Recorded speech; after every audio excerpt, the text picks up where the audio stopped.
Hey kiddos, here's the Spiral 19 review. We're going to start off with solving rational equations, and we're going to look at the first two problems. Alright, I'm going to do some factoring here, and the first thing I'm going to factor out is a 3 from the first two. That's going to give me 5 over 3 times x minus 2. For the next term, I've got x on top. And x squared minus 4 factors into x minus 2, x plus 2, and then we've got 2 over x plus 2. Okay, I'm going to make sure that all of my terms have all of these pieces. Start off with 3, which the first one has. I've got to do 3 over 3 for the second one, and then times 3 over 3 for the third one. And then the second and third terms both have an x plus 2. I don't know why I started with that one. So I'm going to put an x plus 2 in the first one. If I do that in the bottom, I've got to do that on top as well. Now all three of them have that. All three of them have x minus... Oh, no, they don't all have x minus 2. That one does, and that one does. But this one doesn't. So that's going to get an x minus 2. And an x minus 2. Okay, I haven't simplified anything yet. However, all those denominators are the same, and we will now cancel them out, leaving me with, for the first one, 5 times x plus 2 is 5x plus 10. For the second one, 3 times x is plus 3x. And then for the third one, I'm going to do 2 times 3 is 6. Then 6 times x minus 2 is going to be 6x minus 12. Okay, on the left side that gives us 8x plus 10. And on the right side that gives us 6x minus 12. I'm going to add 12 to both sides and maybe minus 8x to both sides to get minus 2x is equal to 22, which gives us x equals negative 11. The last thing I need to do is check my excluded values. I should have done that earlier. I know that x cannot be 2 and x cannot be negative 2. Based on my denominators, since negative 11 is neither of those things, we are good. Next up, we've got x over 3 plus 5 over x is equal to 2. I'm going to make sure that everything has the same denominator. Nothing to factor here, so I'm going to do this times x and x. I'm going to do this one times 3 and 3. And 2 over 1 I'm going to do times 3x and 3x. Alright, that gives us x squared. By the way, those cancel out. And we know that x cannot be 0. X squared plus 15 is equal to 6x. I have a feeling that this is not going to come out nice because I think I subtracted something wrong when I did this as a practice problem. So hey, this is going to be fun. So we got x squared minus 6x plus 15 is equal to 0. And you might notice that nothing that multiplies to 15 is going to add up to negative 6. Because we've got negative 1 and negative 15. We've got negative 3 and negative 5. And in my head, somehow one of those added up to negative 6 when I did this problem, but it doesn't here, so at this point you'd have to use the quadratic formula or completing the square to solve this problem, neither of which am I going to do right now for this review so I can get through it faster. Next up, we've got some radical equations and graphs. I'm going to take a look at number 6 first. And I've got to deal with all of these transformations. Here we've got a negative on the inside. That's going to be a horizontal flip. We're going to go 2 to the left because it's plus 2 on the inside. And the negative's already factored out of that, so we're in good shape for that. I'm going to go down 3 for the 3 at the end. And then it's a vertical stretch times 4. So we're going to start with a vertex at 0, 0. It's going to go left 2 down 3 to be the point 2, negative 3. The horizontal flip means I'm going backwards instead of forwards, and I'm going to go up 4 and 1 left based on that number in front. The domain here, we're going all the way up to 2. We're talking about x. And since we're going down from there, x is going to be less than or equal to 2. For the range, since we are going to y equals -3, but from here we're going up, it's going to be y is greater than or equal to -3. You could also use interval notation for those. In that case, you'd have -infinity, comma 2. And you'd have -3, comma infinity. Okay. For number 7, we've got to solve this equation, then check for extraneous solutions. That's a good instruction because we have an x that we're about to square. I'm going to start off by squaring both sides. X squared is equal to x plus 2. I've got to bring everything to one side. I'm going to do that up here and get x squared minus 1x minus 2 is equal to 0. By golly, that looks factorable. Things that multiply to -2 and add up to 1. That's going to be -2 positive 1. So we get x minus 2 and x plus 1. That tells us that x is equal to 2 and x is equal to -1. Let's check those in our original problem. When I plug 2 in, we get 2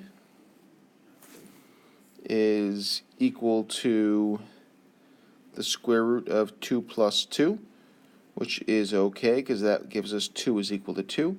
And then we get -1 is equal to the square root of -1 plus 2. That gives us -1 equals +1, which is not okay.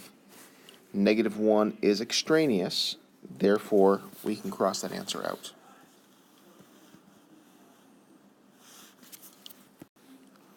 And move on to radical exponents. Starting with number 9, we've got to convert this to from radical to a rational exponent. And we have to know that square roots have an index of 2. That's going to give us x minus 2 as the base. You absolutely must include those parentheses. The 5 is going to become the numerator, and the 2 is the denominator. Moving ever onward, we got to go backwards. Here I'm going to set up my radical. My index is going to be the denominator. I'm going to put this whole thing in parentheses, and that 4 is going to be my exponent. I could also put that on the inside, and that would be okay. And then I'm going to have x minus 2. Just as a side note, if you decide to put the 4 on the inside, the x minus 2 is going to have to be in parentheses. Alright, looks like number 13 is up next. Here we've got to simplify a square root. I'm going to write this as, look for perfect squares within 27. I know it's 9 times 3. That's a good sign because I know that the square root of 9 is going to be 3, so I can bring that part out front. The other 3 is not going to have anything to go with. Okay? Then we've got x. I'm going to rewrite, by the way, x doesn't have anything to simplify with, so I'm just going to rewrite that inside. I'm going to rewrite y cubed as y squared times y. And since we're assuming that these are all positive, y squared can just come out as y. And we have 1y left over. So I'm going to box the things that took out. We're left with a y afterwards. Nothing else here in video. Alright, here we go.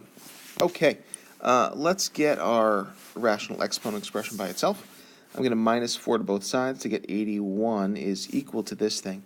At this point, I'm also going to convert this to a radical to make my life a little bit easier. So it's x minus 3 on the inside. And then we've got the 4th power on the outside.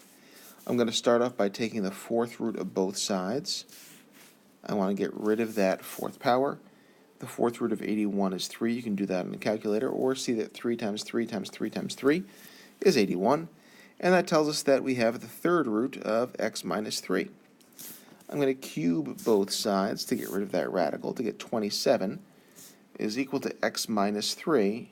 If I add 3 to both sides, we get 30.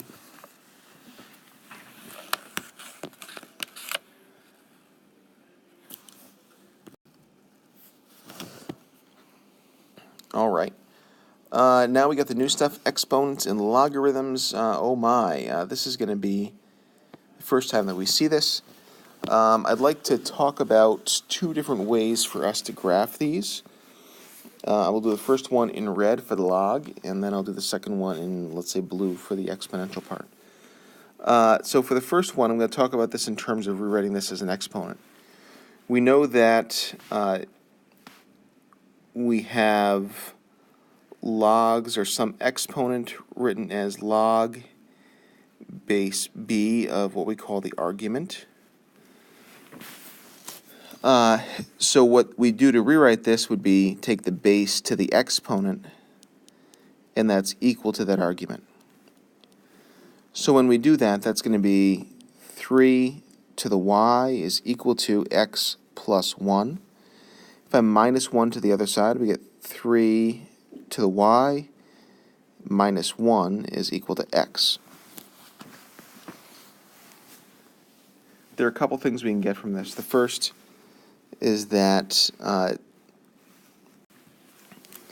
the last number here, in this case, -1, is going to be the asymptote. Because we're dealing with 3 to the y, it's going to be a vertical asymptote. And then I'm going to plug a couple points in. So if we've got an xy table, I'm going to plug in y values. If I plug in 0, 3 to the 0 is 1. 1 minus 1 would be 0. So we get 0, 0 as a point.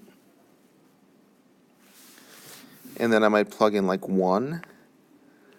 3 to the 1 is 3, minus 1 is 2. So we get 1, 2 as a point. And this graph is going to look something like this.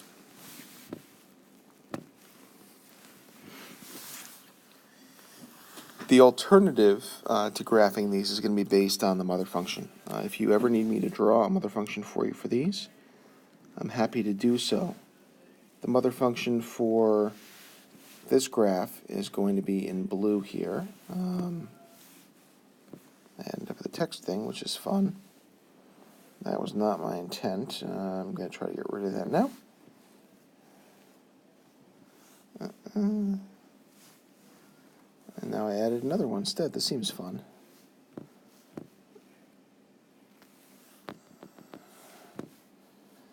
I'm going to pause this as soon as I can get out of this.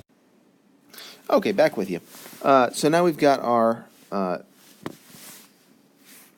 function for the exponential.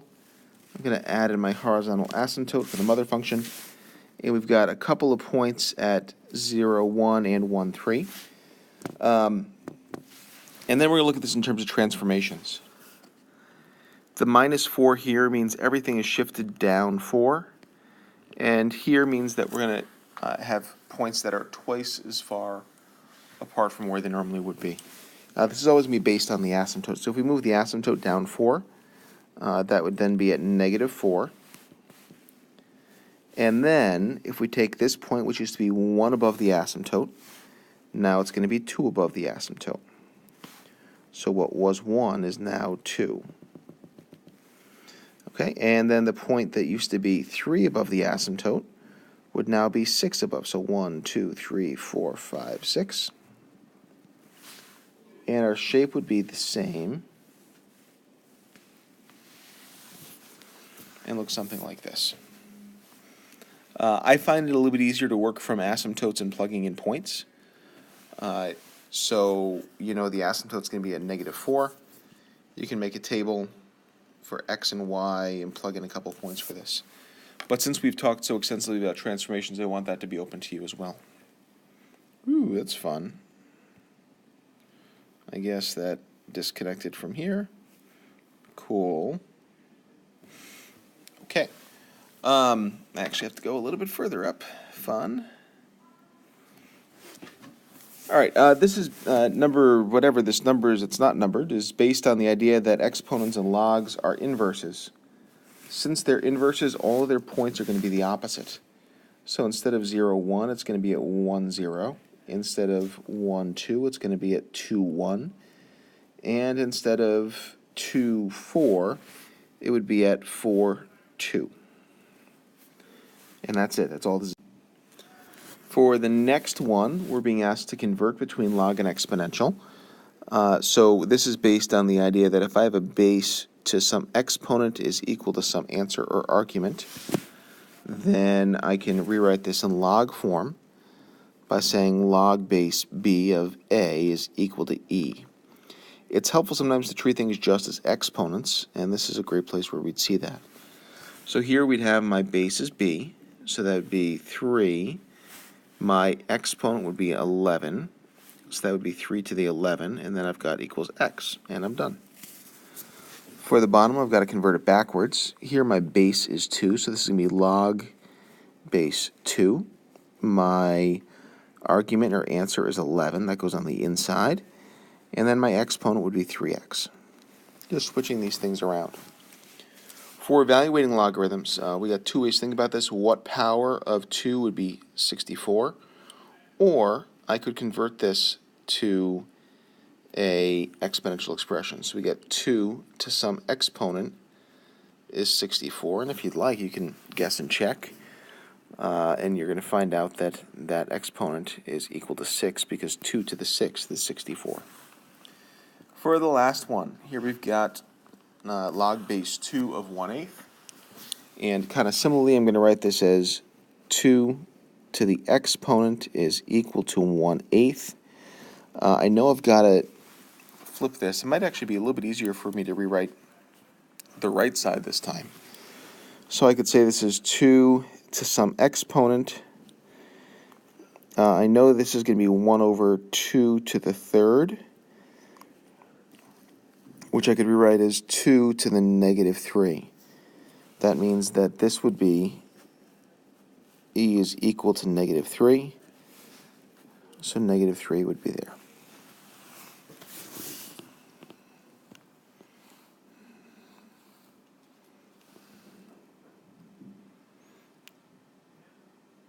And that's all we did for this.